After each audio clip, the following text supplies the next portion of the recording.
नमस्कार दोस्तों, कलयुग के चमत्कार संतों की वाणी में आप सबका स्वागत है।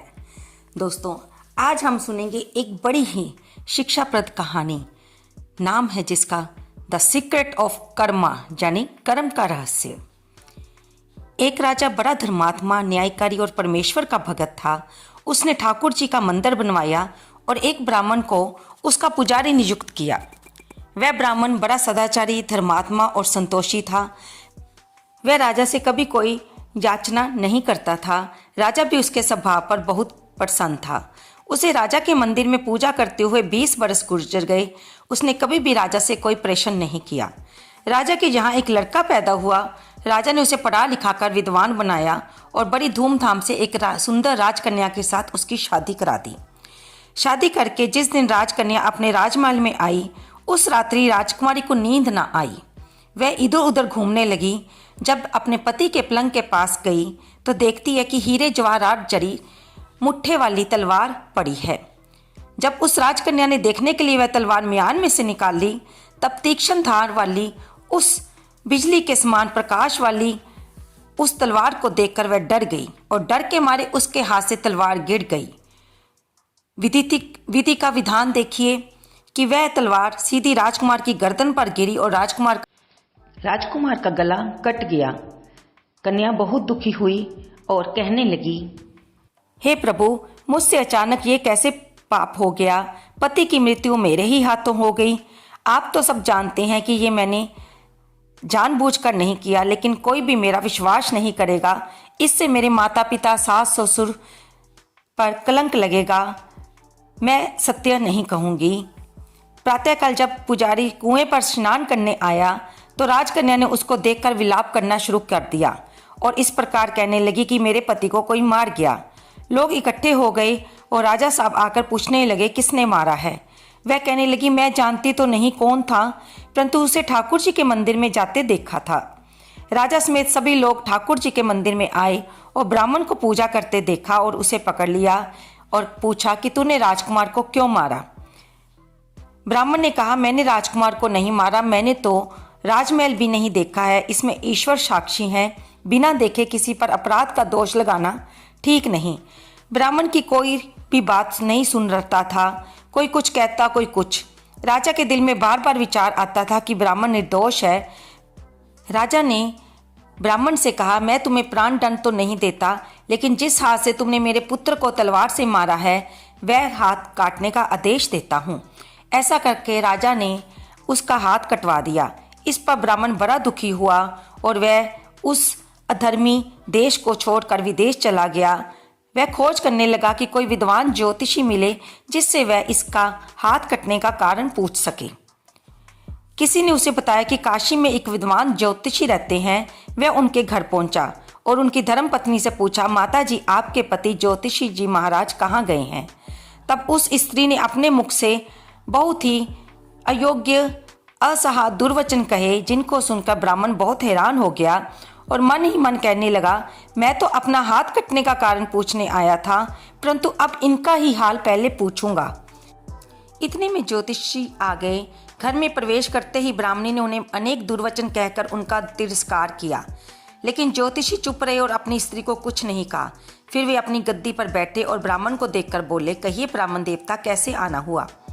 तब ब्राह्मण देवता बोले कि आया तो था अपने बारे में पूछने के लिए, लेकिन पहले आप मुझे ये बताइए कि आपकी पत्नी अपनी जुबान से आपका इतना तिरस्कार क्यों करती है? जो किसी से नहीं सहा जाता और आप सहन कर लेते हैं, इसका क्या कारण है? तब ज्योतिषी ने बताया कि ये मेरी स्त्री नहीं, ये मेरा कर्म है। दुनिया में जिसको भी देखते हो, अर्थात भाई, पुत्र, शिष्य, पिता, गुरु, संबंधी, जो सब हैं, वे सब कर्म हैं। ये स्त्री नहीं, मेरा किया हुआ कर्म ही है और ये भोगे बिना कटेगा नहीं।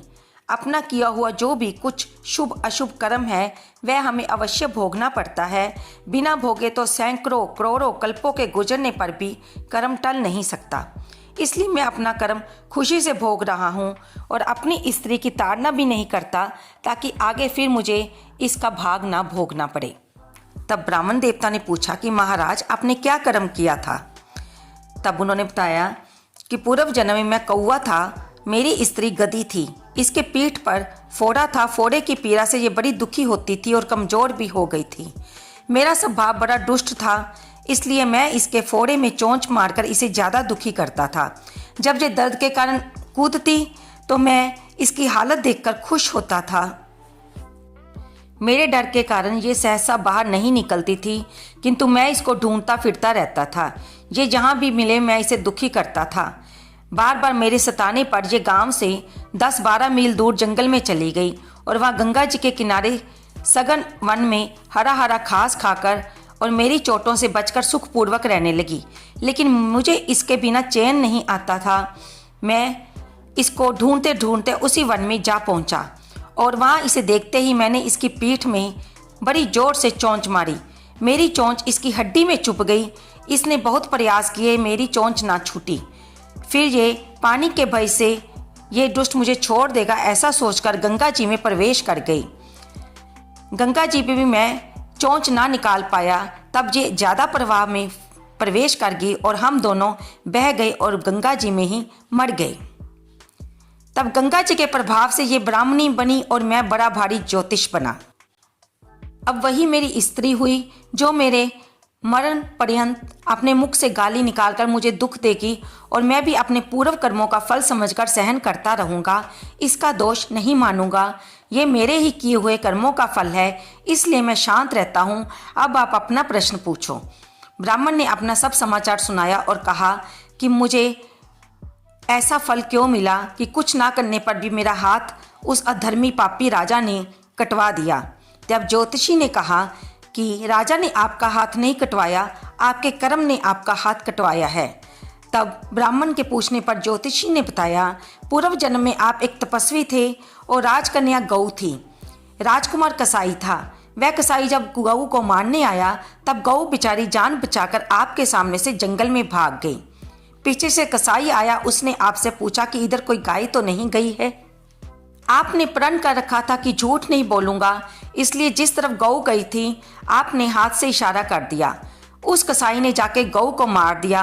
गंगा के किनारे वह उसकी चमड़ी निकाल रहा था। इतने में उस जंगल में शेर आया और गौ और कसाई दोनों को खाकर गंगा जी के किनारे ही उनकी हड्डियां पड़ी थी, जो कि गंगा जी में बह गई। गंगा जी के प्रताप से कसाई को राजकुमार और गौ को राजकन्या का जन्म मिला एवं पूर्व जन्म के किए हुए उस कर्म ने एक रात्रि के लिए उन दोनों को इकट्ठा किया। क्योंकि कसाई ने गौ को हंसिए से मारा था, इसी कारण राजकन्या के हाथों अचानक ही तलवार गिरने से राजकुमार का सिर कट गया और वह मर गया। इस तरह अपना फल देकर कर्म निवृत्त हो गया।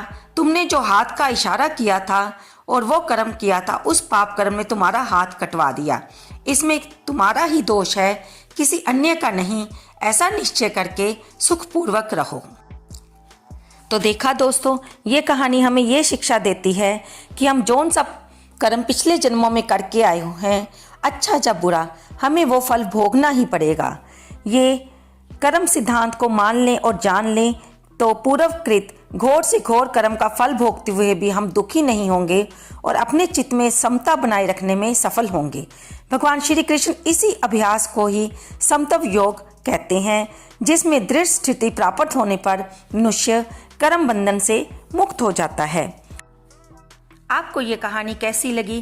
कृपया इसे लाइक करें, शेयर करें और कमेंट बॉक्स में लिखकर हमें अवश्य बताएं कि क्या ये कहानी आपने पहले सुनी है। और जय भोलेनाथ, जय श्री कृष्ण, जय माता दी लिखना ना भूलें। आपका कमेंट भी हमें इंस्पिरेशन देता है। और यदि आप इस चैनल पर नए हैं तो इसे सब्सक्राइब करना बिल्कुल ना भूलें। धन्यवाद दोस्तों।